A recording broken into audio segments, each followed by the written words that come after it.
하나님 아버지, 오늘 로마서를 통하여서 하나님이 주시는 놀라운 은혜의 말씀을 듣기를 원합니다. 이 말씀이 우리의 마음과 생각에 들어와서 우리의 피가 되고 살이 되기를 원합니다.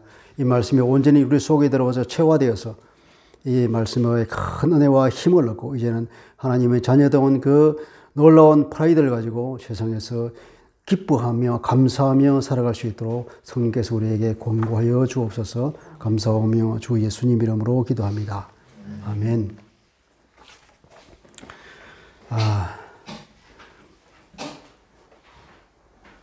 이 1절부터 11절까지 어쩌면 3번에 걸쳐서 설교를 해야 적절한 분량인 것 같은데 제가 욕심이 많아서 한 목에 다 하려고 합니다.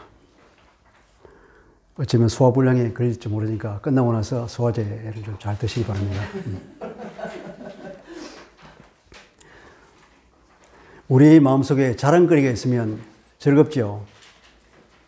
우리 마음속에 뭔가 자랑거리가 있으면 아주 즐겁습니다. 사람이, 마음이, 삶이 즐거워요. 근데 그 자랑이, 특히 자기로 인한 자랑보다는 제일 자랑이 크게 역사하는 게 뭐냐면 이 자녀를 통한 자랑이 제일 크죠, 그죠? 자녀를 키워본 사람들은 그걸 압니다.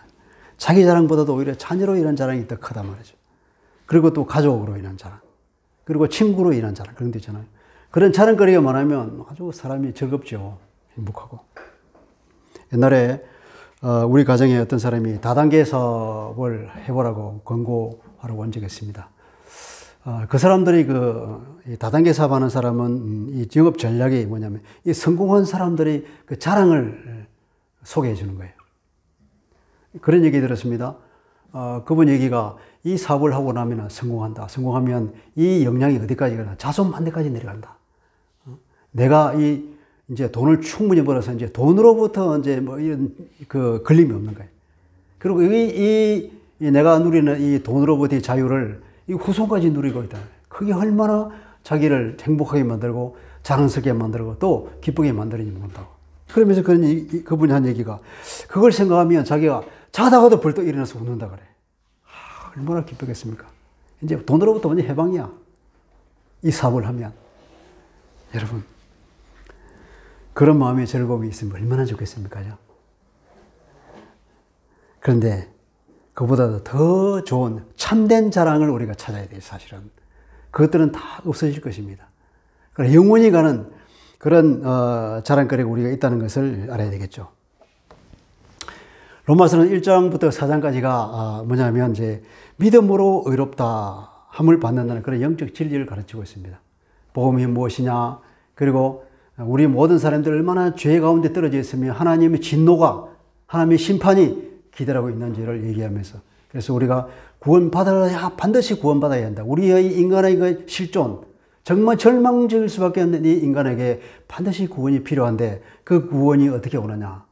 우리가 하나님을 믿음으로, 예수 그리스도를 믿음으로 오는 그 의롭다 하심을 하나님으로부터 얻어야 된다. 그것이 어떻게 오느냐? 믿음으로 된다는 거예요. 그걸 설명한 뒤에 그러면 그 의롭다 함을 받은 자가, 예수를 믿는 사람이, 우리 그리스도인들이 그러면 우리가 어떤 복을 누리고 있느냐 하는 것을 바울이 이제 5장에는 다시 그것을 더 깊이 있게, 더 자세하게 설명을 하고 있습니다. 어쩌면 이것이 우리 그리스도인들이 살아가야 할 어떤 삶의 원리로 받아들여야 할지도 모르겠어요. 우선 우리가 1절을 볼까요? 그러므로 우리가 이제 이렇게 설명했습니다. 그러므로 우리가 믿음으로 의롭다 하심을 받았으니, 결론입니다. 요약한 거죠. 믿음으로 의롭다 함을 받았다. 우리 주 예수 그리스도로 말미암아서 하나님과 화평을 누리자. 하나님과의 화평. 이 화평은 이제 이 화평이라는 말이 평화란 말이죠, 그죠? 성경에서 자주 나오는 그 샬롬이란 말이에요. 샬롬. 그 샬롬이란 말인데 이 샬롬은 하나님이 주는 거예요. 그런 샬롬을 우리가 어떻게 누리냐면 바로 믿음으로 누린다는 거예요. 믿음의 결과로 이렇게 온다는 거죠. 믿음으로 이 어렵다 하심을 받았는데 이 원문의 의미는 믿음으로가 뭘 수식하느냐면은, 우리가 인도함을 받는다, 이 말이에요. 우리가 주님이 우리를 인도해 가는데, 어디로 인도하느냐면은, 화평 가운데로 인도하는 거예요. 그 인도함을 받는 것은 예수 그리스도를 믿었기 때문에 그 믿음으로 주님이 우리를 인도해 간다는 겁니다.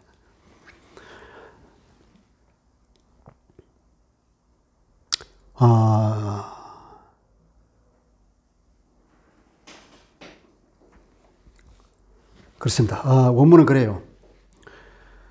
어렵다함을 얻었다고 하는 것은 죄 용서를 말하는 건데, 사람이 어떨 때 가장 불안할까요? 불안할 때. 그것은 창조주 하나님과 불화할 때가 가장 그 마음의 불안이 클 겁니다. 그 누구보다도. 사람과의 관계 불안도 굉장히 크지만 하나님과 불화한다 그러면 하나님의 심판과 진노가 있다고 말하잖아요. 그 로마서 1장부터 2장 3장까지가 다 그거예요. 하나님은 놀라운 그 진노와 심판이 떨어질 거라고. 왜냐하면 우리가 모두가 아담의 후예로서 이 죄 가운데 탄생하고 죄를 지을 수밖에 없는 존재로서 하나님을 거부했단 말이죠. 하나님을 반역했단 말이죠. 사단의 사주를 받아서 우리가 어떠냐? 하나님을 거역하는, 하나님의 축복을 거부하는 그것이 얼마나 큰 죄냐. 그것이 하나님의 진노와 심판을 가지고 오는데 그런 운명에 사는 것이 이제는 해방을 얻는 거죠. 죄의 용서함을 받고 하나님과 관계가 확 회복되는 겁니다. 그것처럼 마음의 평화가 없겠죠. 이사야 59장 1, 2절에 이렇게 말합니다. 여호와의 손이 짧아 구원하지 못하심도 아니요 귀가 둔하여 듣지 못함도 아니라 오직 너희 죄악이 너희와 너희 하나님 사이를 갈라놓았고 너희 죄가 그의 얼굴을 가리어서 너희에게서 듣지 않으시게 함이라. 하나님과 아담 사이에 죄가 개입하니까 그 죄의 장벽 때문에 여기서 소통이 안 된다는 거예요. 아담의 후예인 우리와 하나님의 사이에 죄의 장벽이 놓여있기 때문에 하나님은 우리에게 은혜를 베풀 수가 없고 우리의 기도를 들을 수가 없고 그렇게 된 상태란 말이죠. 이게 예수 없는 세상, 하나님을 따르지 않는 인간 실존이라는 말입니다. 그런데 이것이 예수 그리스도의 그 죄 사함으로 인해서 그 관계가 확 회복돼 버리고 예수님이 그 자기의 육체로서 그 죄의 벽에다가 어떻게 된 거야? 자기 육체를 그대로 팍 부딪혀가지고 그 벽을 무너뜨리고 자기는 산산조각이 나는 그런 일을 이루었죠. 그래서 우리는 오히려 하나님의 진노가 아니라 하나님과 친밀한 관계가 회복된 거죠. 그래서 그것을 우리는 하나님과 우리와 사이에 자녀와 부모의 관계가 됐다고 그러죠. 요한일서 1장 12절 그렇잖아요. 하나님의 자녀가 됐다고 그러잖아요. 자녀가 되는 신분을 얻었고 로마서 8장 15절이나 갈라디아 4장 6절에도 어떻게 말하냐. 하나님을 가장 친근하게 부르는 아빠라고 부르게 됐다고 그러죠. 주님도 그렇게 가르쳐요. 주님도 늘 말씀이 하나님을 아빠라고 불렀습니다. 그런 가장 친밀한 관계로 우리가 회복이 되었습니다. 이 샬롬이라는 것은 여기서 헬라말로 에이레네라고 하는 건데 그 당시에 쓰는 그 평화라는 용어입니다. 그러나 그 에이레네라고 하는 말은 어디서 온 말이냐면은 히브리 말은 샬롬에서 온 말이에요. 이 샬롬을 번역한 말이에요. 자기들이 번역할 말이 없으니까 에이레네라고 번역한 거예요. 그러나 그 에이레는 자기들이 생각하는 그런 에이레네가 아닌 거예요. 주님께서 말씀하셨죠. 내가 너에게 평안을 주노라. 내가 주는 평안은 세상에 주는 것과 같지 않다 그랬어요. 그 당시 세상은 로마 세상이니까 로마가 주는 평안과 같지 않다. 로마는 그들의 기초가 뭡니까? 팍스 로마나라고 합니다. 로마의 모든 이 수중에 화중에 들어와서 다 로마가 주는 평화를 누리려고 했잖아요. 이것은 힘의 억압에 의한 평화잖아요. 조금만 문제가 생기면 들고 일어나는 그런 평화입니다. 주님이 주시는 평화는 관계가 완전히 회복되어서 하나님의 품 안으로 들어가서 하나님이 주시는 그 샬롬을 누리는 그런 평화라는 거죠. 그것을 주님이 주시는 거잖아요. 그것이 우리가 예수 그리스도를 통하여서 하나님 안에서만 누릴 수 있는 그런 샬롬을 누리죠. 하나님 그것을 안식이라고 그랬지 않습니까? 안식. 히브리서에는 그걸 안식이라고 표현하고 있습니다. 여기서 누리자라고 권고하고 있는데 누리자라고 하는 권고가 아니라 우리가 지금 누리고 있다 이렇게 보는 것이 더 합당하죠.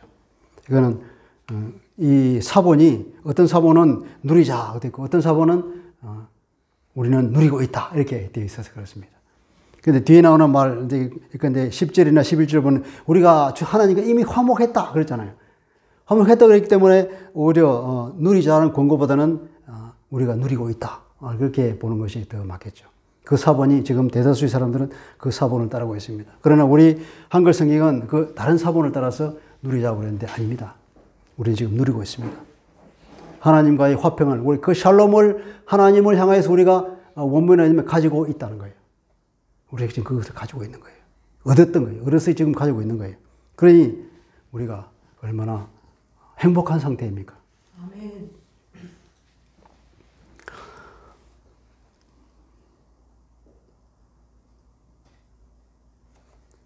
이 화평의 복이 어떤 복이냐면은, 우리가 살면서 친구 간에 불화를 하면은 굉장히 마음이 무겁죠, 그죠? 가족 간에 불화를 하면 얼마나 무겁습니까? 부부싸움을 하면 정말 가슴이 아주 답답합니다. 근데 그것이 풀어지는 순간 얼마나 기쁜지 몰라요. 회사에 보면 동료 간의 불화가 있죠. 회사 간의 동료 간의 불화, 굉장히 그것은 엄청난 스트레스가 됩니다, 그게. 그것이 불화는 그러나 마음을 태워가지고 뼈를 녹이는 일입니다. 그래서 회사에서 퇴사하는 이유 1위가 바로 그 직원 간의 불화라고 합니다. 동료 직원 간에, 혹은 상사가 그 사람에게 계속 뭡니까 이게 따돌림을 하고 그런 것들. 근데 그 화평의 복이라는 것은 이것으로부터 완전히 팍 뚫리는 거죠. 우리가 이런 것으로부터 우리가 불화를 겪다가 화평을 얻은 경험을 하잖아요. 이제 하나님에 대해서 불화가 있다. 그 하나님의 진노와 그 심판 가운데서 답답했다가 그것이 확 끊어지면서 하나님과 완전한 관계가 회복되면서 하나님을 아빠라고 얘기하고 우리가 언제든지 그분 품속으로 들어가서 그분에게 기도할 수 있다는 것, 얼마나 큰 복인지 몰라요. 루트는 이것이 특별히 감각에 예민해서 언제 그 하나님의 진노와 하나님의 심판이 떨어질지 모르서 늘 불안에 떨고 있다 그러잖아요. 그래서 조금만 자기의 무슨 죄가 있으면 금방 쫓아가서 회개하고 하니까 그만 좀 오라고, 한목에 몰아서 저녁에 한목에 하자고 그렇게 말할 정도로 그랬다 그랬죠. 이게 우리가 그런 죄의식이 강하면 강할수록 하나님 은혜가 더 크게 느껴지는 것이죠. 우리가 이렇게 죄 문제가 해결될 때 하나님의 진노에서 해방이 되고 이 하나님을 아빠라고 부를 수 있는 이런 관계, 이보다 더 큰 복이 어디에 있겠는가 하는 거죠. 이것이야말로 자다가도 벌떡 일어나서 웃어야 할 복입니다. 그 다단계 사업에 주는 복이 아니라 하나님과의 관계가 회복되어서 하나님으로부터 우리의 보호, 하나님이 우리 아버지가 되고 우리의 보호자가 되신다는 그 놀라운 은혜가, 창조주 하나님이 우리 아버지가 되는 것, 그것보다 큰 복이 없는 거죠. 우리가 늘 이것을 마음에 리마인드하고 감사함으로 우리가 묵상해야 될 것입니다. 이것이 어떻게 오느냐면 예수 그리스도로 말미암아도 그랬습니다. 그래서 우리는 주님께 감사하죠. 1절을 보면은 우리는 예수 그리스도로 말미암아 화평을 누리고 있다 그럽니다. 2절도 그렇습니다. 우리 주도 또한 그로 말미암아, 예수님이죠. 우리 주 예수 그리스도로 말미암아 우리가 이 은혜에 들어감을 얻었다 그랬잖아요. 이 은혜 안으로 인도되었다는 거예요. 그로 말미암아 들어감을 얻었다. 들어간다고 하는 것은 누구에게 인도함이라는 뜻입니다. 누구가 나를 누구에게 인도했다 이 말이에요. 내가 들어간 게 아니고 누군가가 나를 인도해서 어디 갔다 이 말이에요. 그 원문의 의미가 뉘앙스가 다르죠, 그죠? 그리스도가 우리를 하나님 앞으로 인도했다는 것입니다. 그죠? 그리스도가 우리를 하나님의 그 존전으로, 그 영광스러운 하나님의 보좌 앞으로 우리를 데리고 들어간 거죠. 왕중왕에게 들어가는 문을 여실 분은 누구입니까? 예수 그리스도밖에 없는 거죠. 하나님 아들밖에 없는 거예요. 하나님이 예수님 말씀은 내가 곧 길이요 진리요 생명이니 나로 말미암지 않고는 아버지께로 올 자가 없다 그랬지 않습니까? 하나님의 존전, 그 영광스러운 보좌 앞으로 인도해 줄 사람이 필요한데 누구냐? 예수 그리스도밖에 없다는 거예요.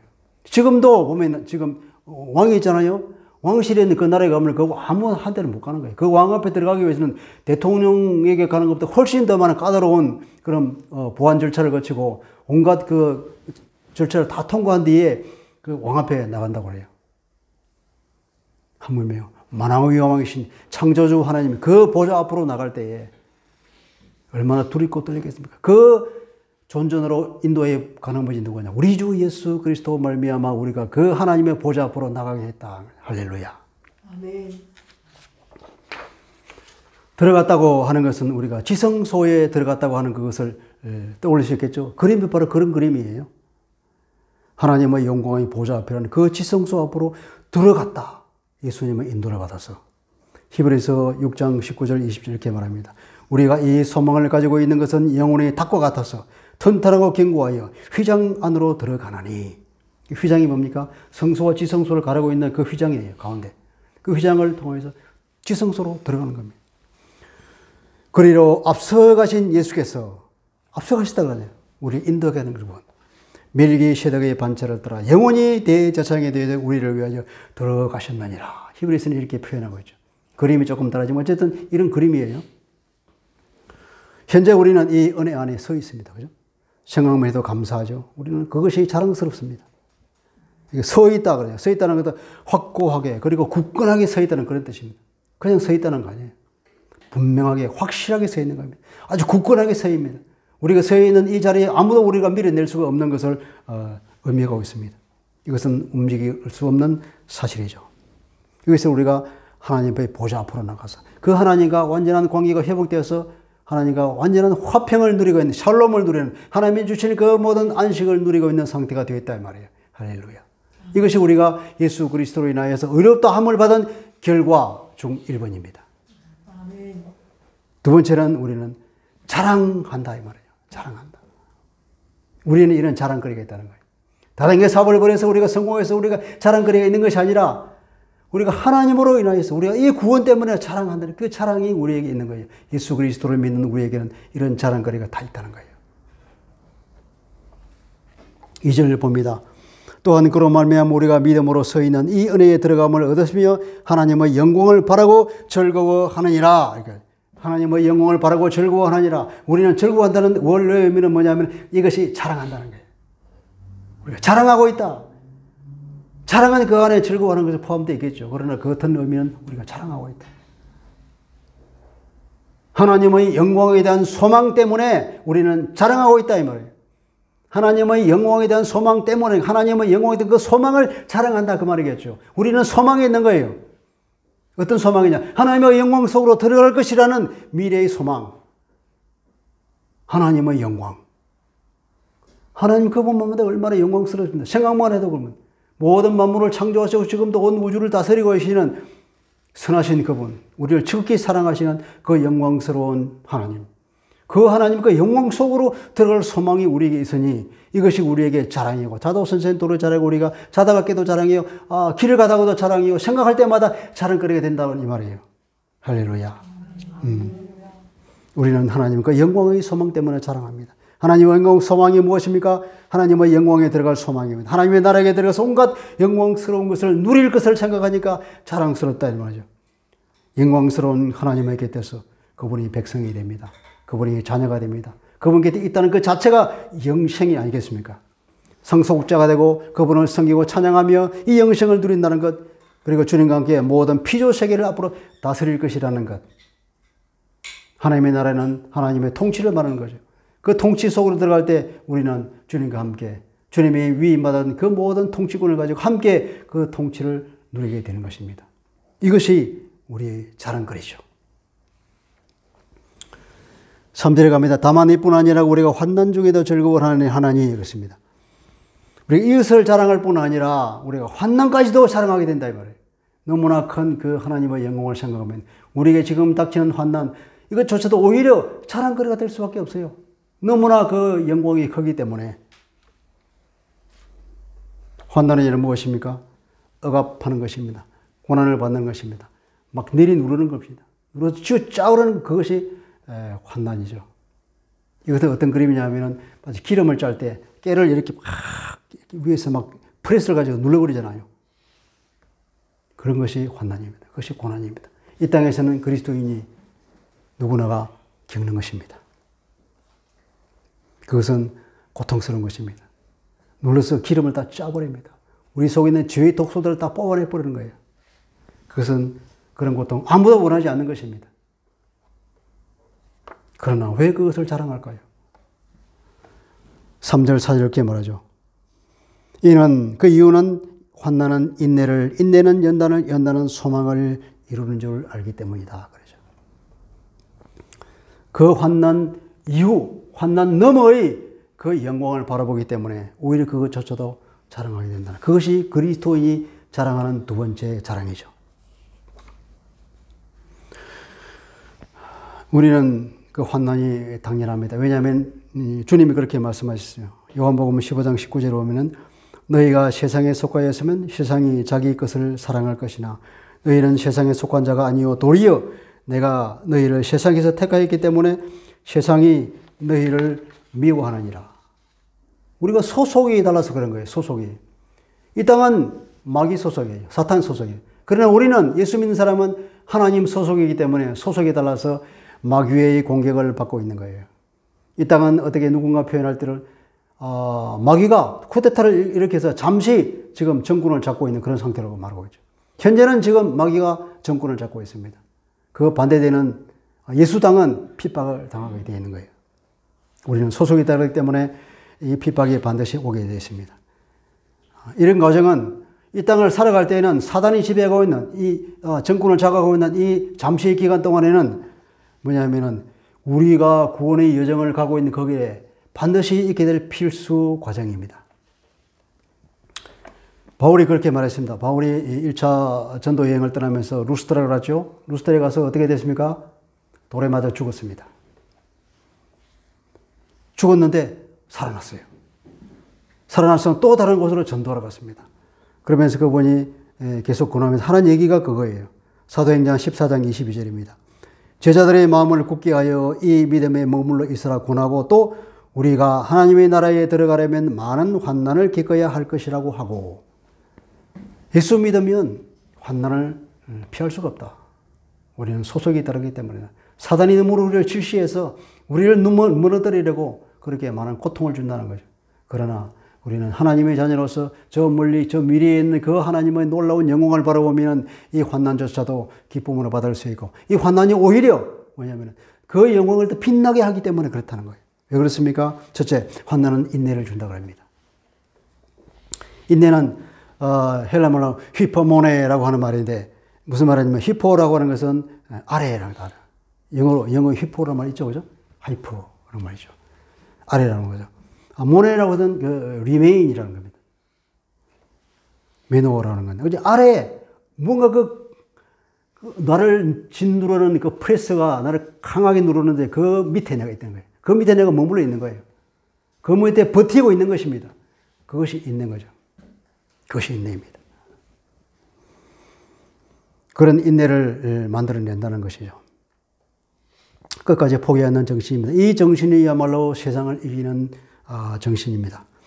끝까지 우리가 하나님을 바라보게 됩니다. 우리가 그럼 아주 무서운 고난이 올 때 우리가 누구를 바라봅니까? 하나님을 바라보게 되는 거예요. 처음에는 사람을 원망하고 가족을 원망하고 나중에는 하나님까지 원망하게 되지만 그 압박이 더 심하게 내려올 때는 어떻게 됩니까? 오히려 하나님을 찾게 됩니다. 살려주셔야 하고 하나님을 보게 되는 거죠. 그때의 하나님을 경험하게 될 줄 믿습니다. 여러분, 이런 하나님을 많이 경험해야 됩니다. 히브리서에서는 이 인내가 바로 믿음이라고 그렇게 말하고 있습니다. 그런 강한 압박이 올 때 그 압박을 끝까지 견디고 포기하지 않고 하나님을 바라보고 있을 때에 하나님이 우리에게 손을 내미시고 우리에게 찾아오신다 이 말이에요. 그런 하나님을 만날 때에 우리가 놀라운 힘을 이루게 됩니다. 얻게 됩니다. 인내를 이룬다 그랬죠. 이룬다는 말은 원래 의미는 안에서 뭔가를 일어난다는 거예요. 그러면 뭐냐면 생성해낸다는 것입니다. 우리에게 환난이 옵니까? 그러면 우리에게 인내를 생성해냅니다. 인내는 연단을 생성해낸다는 겁니다. 연단은 무엇입니까? 시험한 후에 어떤 것을 시험하고 그리고 인정된 것으로 그 품질이 인정되는 것을 연단이라고 합니다. 의미가 조금 다르겠죠, 그죠? 다른 말로 번역했으면 좋겠는데 쇠를 달구어서 담금질을 하고 달구고 벌겋게 달구고 또 물에 속에 넣고 두드리고 그러니까 아주 뜨겁게 달구고 그리고 아주 무자비하게 두드려 패고 그리고 찬물 속 씹어넣고 이런 과정을 여러분 건지고 나한테요 어떻게 됩니까? 그때 그 칼이 아주 명품 칼이 되는 거예요. 그러면 그것이 시험하는 곳에 가서 이 칼이 정말 훌륭한 칼이다 그렇게 거기에 표를 붙여주죠. 이 합격한 거예요, 합격. 이 품질이 합격한 거예요. 그것이 뭐냐면 연단인 거예요. 이것은 다른 말로 하면 신앙의 인격이 단련된 것입니다. 신앙이 우리가 인격이 성숙되고 성장한 것입니다. 그렇죠. 그 인내를 견디고 나면 우리가 하나님 앞에서 하나님의 백성으로 받을 만한 하나님에게 향기로운 그런 자녀가 되는 거예요. 김치가 푹 숙성이 되어서 맛있는 김치가 되듯이 아주 된장이 푹 숙성을 거쳐서 아주 깊은 맛을 내는 그런 향기를 내는 그리스도인이 된다 이 말이에요. 그것이 하나님이 우리에게 바라시는, 그래서 이 환난은 하나님이 주시는 것이 아닙니다. 사탄이 우리를 괴롭히기 위해서 주는 것이지만 하나님은 그것을 허용하시고 오히려 합력하여 선을 이루시기 위하여서 그것을 통하여서 어떻게 합니까? 그 사람의 신앙이 자라가서 깊은 맛을 내는 하나님의 자녀가 되도록 하나님께 그것을 이끌어가는 것이에요. 그래서 우리는 그 환난이야말로 하나님의 손길을 경험하는 것으로, 또 우리가 그것을 통하여서 하나님이 기뻐하시는 그런 깊은 맛을 내는 그리스도인이 될 것을 바라보면서 기뻐한다 이 말이에요. 그것을 자랑한다 이 말이에요. 여러분도 자랑하시기 바랍니다. 예, 여러분 아멘 하셨습니다. 그리고 이 인격은 소망을 또 만들어낸다 그래요. 아까 이미 소망이 있는데 뭐 또 소망을 만들어냅니까? 이것이 바로 소망의 선순환인 거죠. 이미 우리가 하나님과 화평하기 때문에 하나님의 영광에 들어갈 그 소망을 가지고 기뻐하고 자랑하지만 또 이 환난을 통하여서 더 새로운 소망을 가져야 되고, 그때는 어떻게 됩니까? 이렇게 확 쭉 짤 때 우리 속에 있는 모든 세상 것들이 다 빠져나가고 모든 사단의 독소들이 빠져나가고 하나님의 거룩한 사람으로 되어서 예수의 향기를 뿜으면서 깊은 맛을 내는 하나님의 백성이 되어서 세상에 관한 그 모든 것이 다 빠져버리는 거예요. 세상에 더 추구하는 것들이 다 없어버립니다. 보다 더 높이 있는 것, 저 높은 곳에 하나님의 우편에 앉아 계시는 우리 주 예수 그리스도를 그 소망하는 그런 소망으로 바뀌는 거예요. 세상에 시시한 것을 우리가 추구하지 않습니다. 더 높은 곳, 더 위대한 것, 더 영광스러운 그것을 소망하게 되는 그런 새로운 소망으로 우리가 갈급하게 되는 거죠. 그래서 소망 1에서 소망 2로, 소망 2에서 소망 3으로 이렇게 점점 순도 높은 소망으로 우리가 나가게 되는 것입니다. 할렐루야. 그래서 그 환난을 우리가 자랑하게 되는 것입니다. 환난 후에 주실 하나님의 그 영광스러운 선물을 기대하기에 우리는 능히 환난을 자랑합니다. 로마서 8장 18절입니다. 생각한데 현재의 고난은 장차 우리에게 나타날 영광과 비교할 수가 없도다. 환난 후에 올 그 하나님의 영광, 지금의 그 환난과 비교할 수 없는 거예요. 그 무게도 비교할 수 없고 그 기간도 비교할 수 없고 그 품질도 비교할 수 없는 것입니다. 야고보서 1장 1, 3절에 이렇게 말하는데, 그래서 야고보 사도도 우리에게 권고하죠. 내 형제들아, 너희가 여러 가지 시험을 당하거든 온전히 기쁘게 여기라. 이는 너희 믿음의 시련이 인내를 만들어내는 줄을 너희가 알미라. 인내를 온전히 이루라. 이는 너희로 온전하고 구비하여 조금도 부족함이 없게 하려 합니다. 하나님 앞에서 그리스도인으로서 조금도 부족함이 없는 하나님께서 사랑받는 그런 자녀로 되기 때문에 그렇다는 거죠.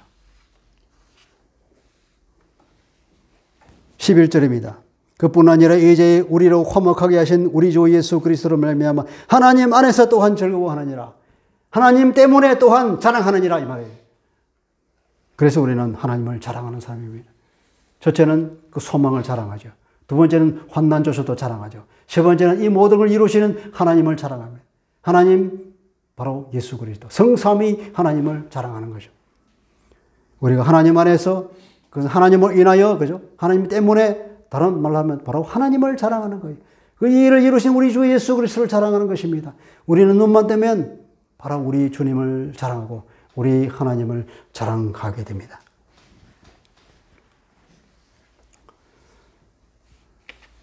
세 번째는 소망은 이루어진다는 것입니다. 옛날에 우리가 월드컵 축구할 때 우리 기치가 있었죠? 전도생님, 뭐였습니까? 꿈은 이루어진다. 우리가 가진 소망은 이루어지는 거예요. 여기서 보면은, 5절입니다. 소망이 우리를 부끄럽게 하지 아니하면, 소망이 부끄럽게 하지 않는다는 것이 아니라, 제대로 된 번역이라면, 이 소망은 우리를 실망시키지 않는다 그래요. 우리가 가진 그 소망, 하나님의 영광스러워 들어갈 장차 얻을 그 소망, 그 구원이겠죠, 그죠? 그 구원에 가는 소망은 우리를 실망시켜준다. 반드시 이루어진다는 거예요. 이 5절에 보면은 앞에 생략 때 말하였습니다. 그런데 하는 말이 빠졌어요. 그래 우리 이해가 쉽잖아요. 원래 의미가 있었는데 왜 생략인지 몰라요. 그런데 말이야, 이 소망은 결코 우리를 실망시키지 않아. 하는 거예요. 소망은 이루어진다는 것입니다. 왜 그렇습니까? 성령을 통하여 하나님의 사랑이 우리 마음에 부어졌기 때문에 그랬다는 거예요. 성령을 통하여 하나님의 그 놀라운 사랑이 우리 마음속에 엄청나게 차고 넘치도록 확 부었어요. 이미 부어졌어. 그러니까 그 소망은 반드시 이루어질 거야 하는 것입니다. 하나님의 사랑을 깨닫는 것은 성령의 사역으로만 됩니다. 성령의 사역이 아니면 하나님을 아버지라고 부를 수 없습니다. 예수를 그리스도라고 부를 수가 없습니다. 그 하나님의 놀라운 사랑을 우리가 깨달을 수 없습니다. 이것은 오로지 성령님을 통해서만 우리가 알 수가 있는 것입니다. 그래서 성령을 통하여 하나님의 사랑이 우리 심령 가운데 넘치도록 부어졌다 그럽니다. 왜 그럴까요? 그 하나님의 사랑은 우리가 어디서 확인할 수 있습니까? 6절입니다.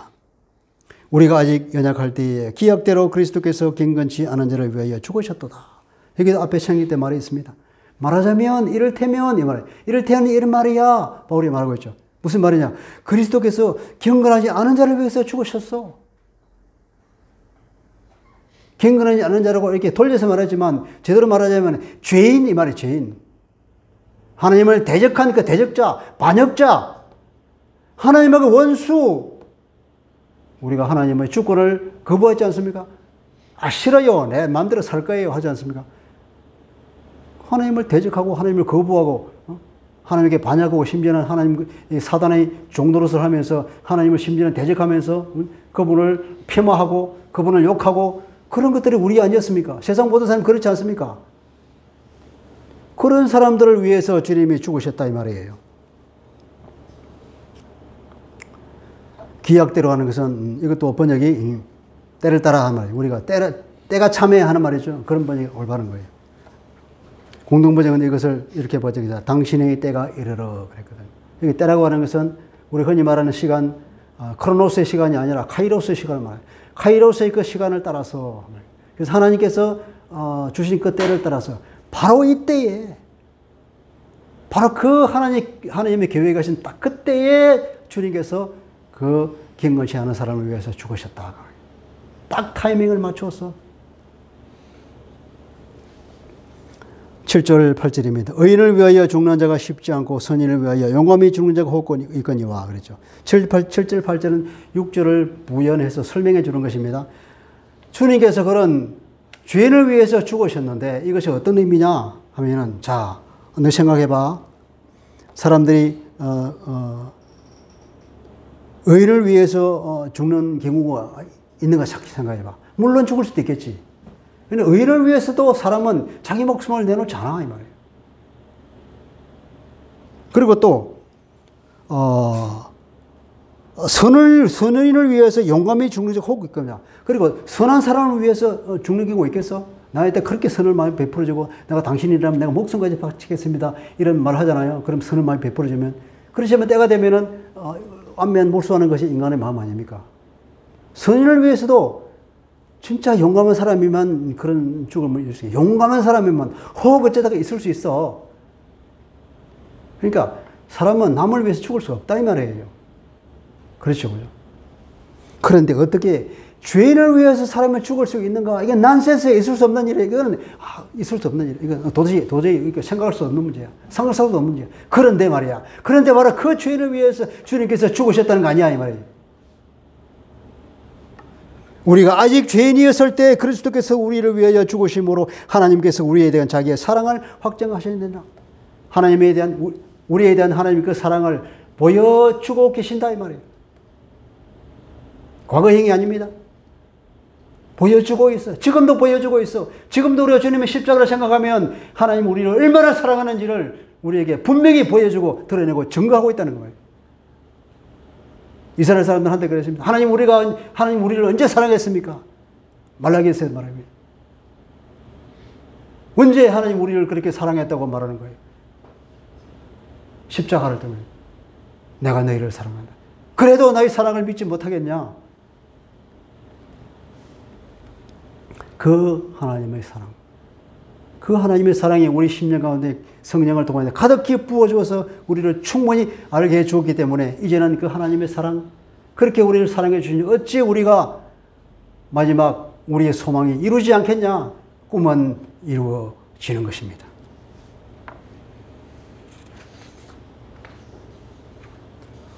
그래서 9절 10절은 이렇게 말합니다. 그러면 이제 우리가 그의 피로 말미암아 의롭다 하심을 받았으니 더욱 그로 말미암아 진노하심에서 구원을 받을 것이다. 10절은 9절을 다시 반복하는 말입니다. 다른 말로 우리가 원수가 되었을 때 그 아들의 죽으심으로 말미암아, 앞에서는 피라 그랬죠. 예수의 피, 그러니까 죽음입니다. 그 죽음으로 말미암아 하나님과 화목하게 되었으냐, 화목하게 된 자로서는 더욱 그 살아남으로 말미암아 구원을 받을 것이 아니냐 말. 독생자의 죽음입니다. 피. 하나님께서 자기 독생자를 내주는 것이 얼마나 가슴이 아프겠습니까? 어떤 사람이 자기 아들이 교통사고로 죽어서 일찍 일어서 그것이 너무나 가슴이 마음이 아파서 도저히 그것을 내려놓을 수가 없고 도저히 그것을 수용할 수가 없었는데 계속 기도하던 중에 하나님께서 말씀하시길 나도 내 아들을 잃었노라 하는 그 음성을 듣고 그것을 하나님이 사랑으로 알고 그 어려운 고통 가운데 벗어났다는 얘기를 간증하는 걸 들은 적이 있습니다. 하나님이 당신의 그 독생자를 아무 죄 없이 잃었단 말이에요. 죽은 그 슬픔, 그 인간에게 죄를 정죄하지 않을 수가 없었어. 주께서 마지막 십자가에 달려있는 그때 하나님 왜 나를 버리십니까 하는 그런 절규 가운데서도 매정하게 얼굴을 돌리시고 무자백에 저주를 때리고 심판을 선언했던 그 하나님이 얼마나 아팠겠습니까?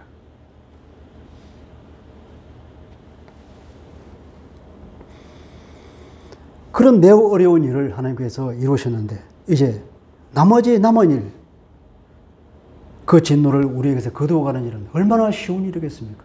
그러니까 그 어려운 일을 하나님께서 이루시는데 우리에게 진노를 거두시는지 얼마나 그 쉽겠냐? 더욱 그렇게 하지 않겠냐? 너무도 당연한 일이라는 것입니다. 하나님은 그 당신의 구원 계획을 중간에 중단할 리가 없지 않겠습니까? 반드시 끝까지 이루실 하나님을 우리가 믿을 수가 있습니다. 10절에 원래 의미는 왜냐하면 이 말이 붙었습니다. 9절을 다시 부연 설명하면서 왜냐하면 만약 우리가 원수였을 때에도 그 아들이 죽으심으로 말미암아 우리와 화목하게 되었다면 우리가 하나님과 화해가 되었다면 우리가 이미 화해된 자로서 그의 살아나심으로 말미암아 더욱 구원을 받을 것이 아니냐. 그의 살아나심으로 원래 의미는 그분의 생명으로 말미암아 무엇입니까? 그리스도의 생명으로 다시 그리스도의 살아계심으로 말미암아서 예수가 다시 살아나시면서 살아난 그분이 이제는 우리의 구원을 이루어 주실 것이 아니냐. 아니 자기가 죽기까지도 그것을 이루는데 살아났으면 얼마나 그 하기가 쉽겠습니까? 그 말이죠. 공동번역은 이렇게 말합니다. 우리가 하나님의 원수였던 때에도 그 아들이 죽으심으로 하나님과 화해하게 되었다면 하물며 그분과 화해가 이루어진 지금에 와서 우리가 살아계신 그리스도를 통해서 구원받으리라고 하는 것은 더욱 확실한 일이 아니겠습니까? 공동번역이 훨씬 좋은 번역이죠. 때로 우리는 이런 여러 가지 번역을 읽어보는 게 좋습니다. 구원은 과거 행위이지만 또 미래 행위이기도 합니다. 주님께서 요한복음 5장 24절 이렇게 말씀하십니다. 내가 진실로 진실로 너에게 이르노니 내 말을 듣고 또 나 보내신 이를 믿는 자는 영생을 얻었고 심판에 이르지 아니하나니 사망에서 생명으로 옮겼느니라. 과거 행위로 말했습니다. 이것이 우리가 구원을 이미 얻은 것입니다. 예수를 믿었습니다. 우리가 그래서 어렵다는 칭호를 받았습니다. 그래서 하나님과 화해하게 됐습니다. 그것은 우리가 이미 구원을 얻은 것입니다. 그러나 우리가 9절 10절에서 보듯이 우리의 미래는 구원은 아직도 미래행입니다. 반드시 그렇게 하실 것으로 믿고 우리가 사는 것입니다. 한편으로는 구원은 이미 시작되었지만 또 한편으로는 구원은 아직 완성되지 않은 것입니다. 그래서 우리가 그것을 이미와 아직의 사이에 있다고 말하죠. 그래서 우리는 뭐냐면 아직 구원이 완성되지 않았으니까 그 구원을 내가 완성하기라도 하듯이 그런 마음으로 살아라 이 말이에요. 그래서 우리는 그 구원의 완성을 바라보면서 소망하면서 자랑하면서 기뻐하며 사는 사람이다 이 말이에요.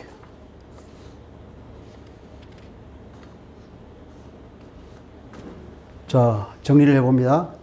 우리가 의롭다함을 받은 자의 복에 대해서 말하고 있죠. 첫째는 우리가 하나님과 평화를 누린다 그랬죠. 화평을 드립니다. 그런 우리가 하나님 속으로 들어가서 하나님과 왕국으로 들어가서 안식을 누리는 것입니다. 하나님과의 관계가 완전히 회복되었죠. 그래서 하나님을 아빠라고 부르면서 그런 놀라운 복 가운데로 들어가 있습니다. 그리고 우리의 꿈은 반드시 이루어진다는 것이죠. 우리가 하나님과 화해했기 때문에 그렇습니다. 그래서 우리는 하나님의 진노에서 반드시 구출을 받을 것입니다. 그리고 우리는 자다가도 벌떡 일어나서 웃을 자랑거리가 있다는 것입니다. 첫째로 우리는 하나님의 영광에 들어갈 그 소망이 우리에게 자랑거리입니다. 두 번째 자랑거리가 뭡니까? 우리가 환난조차도 우리의 자랑거리입니다. 왜냐하면 이 환난을 통해서 우리가 놀라운 성품으로 인격으로 자랄 것이기 때문에 그것을 바라보며 우리는 자랑하게 됩니다. 육군사관학교 좋은 학교죠. 입학하면 자랑이죠. 그런 학교에 들어가면 엄청난 훈련이 기다리고 있습니다. 그죠? 그래서 어떻게 보면 그 학교에 입학을 허가받았다는 것은 그 훈련을 자랑하는 것과 마찬가지죠. 우리 그리스도인들은 바로 이런 고난을 자랑하는 것입니다. 그리고 또한 이 모든 것을 이루어 주신 하나님과 우리 주 예수 그리스도를 자랑하죠. 그렇죠? 우리는 이렇게 자랑거리가 많습니다. 그리스도인이 누리는 복의 과거와 현재와 미래를 말하고 있는 것입니다. 이미 우리가 의롭다함을 받았죠. 하나님과 화해가 됐죠. 그것은 우리의 이 복의 과거형입니다. 현재 우리가 복을 누리고 있는 것은 뭡니까? 하나님과의 화평을 우리가 누리고 있다는 것입니다. 누리자가 아니고 누리고 있다는 거죠. 미래형은 뭡니까? 우리는 구원의 완성을 향해서 가고 있다는 것입니다. 이것이 1절부터 11절까지 말하고 있는 요약입니다. 자, 여기 보면은 1절부터 11절까지는 화평으로 시작해서 화목으로 끝나고 있죠. 그죠? 하나님과 화평을 누리자. 그리고 하나님과 이제 화목했다 그러잖아요. 또 보면은 자랑으로 시작해서 자랑으로 끝나죠. 우리가 그 소망을 자랑하잖아요. 그리고 맨 나중에 11절에 보면 우리가 하나님 때문에 자랑한다 그랬잖아요. 이렇게 우리가 화평으로 시작해서 화목으로 끝나고 자랑으로 시작해서 자랑으로 끝나는 오늘 이 단락의 말씀입니다. 죄의 문제가 해소되고 하나님과의 관계가 완전히 회복된 것이 얼마나 크고 기쁘고 감사한 일입니까? 이것은 말 그대로 나도 모르게 자다가도 일어나서 기뻐할 일인 것이죠. 그런데 우리가 이것을 알아야 하는 것이죠. 더 깊이 알아야 하는 것이죠.